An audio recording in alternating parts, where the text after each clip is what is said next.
there's a difference between an important part of charity, which is actually giving money to change infrastructure, to change people's lives, and the Lend with Care model, which is actually about giving people the opportunity to change their own lives. And I want to talk to you about some of the people that I met. There was actually an amazing lady called Lamont. She was a very talented dressmaker, and she can earn actually quite good money making wedding dresses.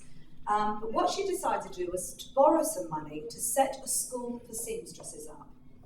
And we went through the whole thing, and she was explaining to me that she can take on about 5 seamstresses at a time, and they pay her about $12 a month. And so therefore she can earn, her $60 or between $60, $70 a month when it all adds up. And I said, oh, well, that's brilliant. And what would you earn as a seamstress? She said, well, the same. And I said, well, forgive me asking, but why are you doing that? If you can earn this money in any event, why are you going through all of this to teach other people how to sew? And she said, well, because I can, and I can make their lives better, and this is my community. And if I can teach them how to sew, then they can earn $70. And I thought, my goodness, here is somebody who has absolutely nothing in the terms of the way we live, who is actually going to borrow money so she can give other people the means to get themselves out of poverty. I mean, that's quite humbling. At the other end of the scale, we had a very entrepreneurial lady, and she and her husband borrowed $2,000, and the initial idea was for her husband to buy a van. He was a welder, buy a van so he could actually go out and do more work. But actually, they were able to get a better deal, so she put $300 to one side and to buy some materials, and then she thought, I've got a bit left. I'll get some chickens. So she got some chickens, and she started selling the eggs, and then she thought, oh, that's good. I'll fish.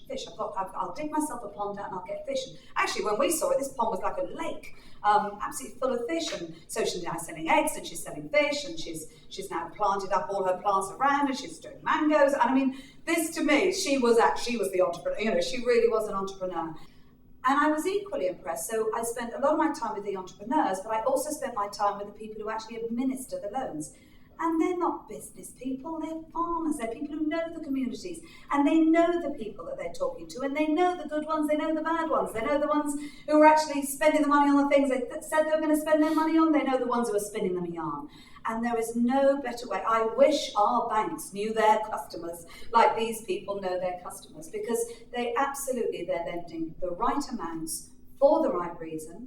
They are making sure that if there are any issues, they're able to help them through those issues.